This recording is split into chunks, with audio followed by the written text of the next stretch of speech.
The Galactic Union was buzzing with excitement. After years of whispered rumors and occasional sightings, the humans had finally agreed to establish an embassy on Raxus Prime, the heart of the Union's diplomatic network. Humans were seen as curious but harmless brilliant negotiators, mediators, and peacekeepers, but naive in matters of warfare. Many believed they'd barely scraped together enough power to explore space, let alone defend themselves. The Union's politicians and dignitaries eagerly awaited the arrival of humanity's diplomatic corps, imagining a parade of scholars, advisors, and philosophers. When they arrived, the humans were indeed polite, well-dressed, and soft-spoken. They introduced themselves as ambassadors of the diplomatic corps, promising peace, dialogue, and mutual understanding. They carried no visible weapons, wore no armor, and showed no signs of aggression. The galaxy's leaders dismissed them as harmless, possibly even vulnerable. But a few seasoned military minds took notice of something strange. Ambassador Hayes, a silver-haired diplomat with a soft voice, made his way through Union headquarters with a peculiar entourage, large, stern-looking humans who seemed to scan every room, every face, every air duct. They moved with precise, calculated steps, like soldiers, but without any outward display of rank or weaponry. The diplomatic corps appeared to be nothing more than peaceful emissaries, but somehow they still commanded an intimidating presence.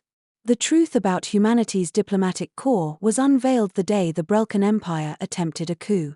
The Brelkans were ruthless, infamous for using their cloaked ships to overwhelm planets and force entire systems into submission. They'd quietly positioned agents within the Union and saw humanity's arrival as the perfect moment to strike, believing that their appearance would create chaos. On the day of their attack, Brelkan infiltrators blocked communication channels, deployed lethal gas in critical Union buildings, and began flooding in from concealed exits. Union leaders and their guards scrambled for cover as blaster fire echoed through the halls. Then, the humans moved. Ambassador Hayes simply tapped a hidden device on his wrist and nodded. Within moments, the entire diplomatic corps, previously silent, unarmed, and calm, activated like a machine. From their seemingly decorative robes, they pulled compact weapons, thin shields, and stealthy devices that shimmered as they activated. They communicated in curt hand signals, moving like shadows, forming protective perimeters around Union leaders while dismantling the Brelkan assault with terrifying efficiency.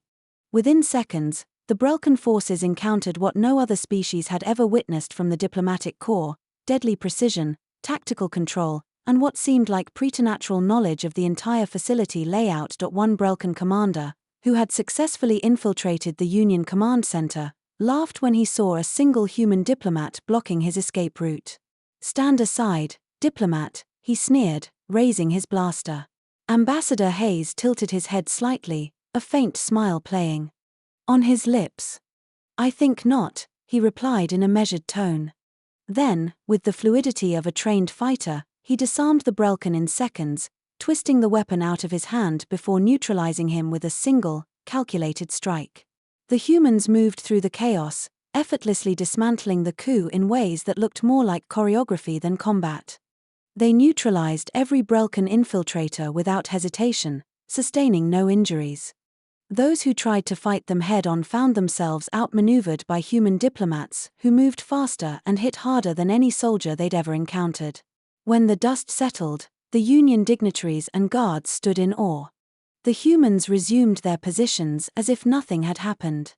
Weapons vanished back into hidden compartments, and the diplomats dusted off their robes, straightened their ties, and resumed their polite, calm expressions. After everything had quieted, Union President Saraxa approached Ambassador Hayes, still trying to process what had just happened. "Ambassador, we didn't realize. Your soldiers." Ambassador Hayes chuckled, the friendly warmth returning to his eyes. "Oh, no, Madam President," he replied softly. "We're diplomats. We prefer peace, always. But we understand that true diplomacy often means protecting it." Rumors of humanity's diplomatic corps spread like wildfire. Every species learned that humans didn't just talk about peace, they were prepared to defend it with a precision and ruthlessness that shook the galaxy. The Brelkans never attempted another coup, and the Union revised every treaty they had with humanity to ensure they were on friendly terms. After that day, everyone knew humanity's diplomatic corps was not to be underestimated. For they were not just messengers of peace, they were its fiercest guardians.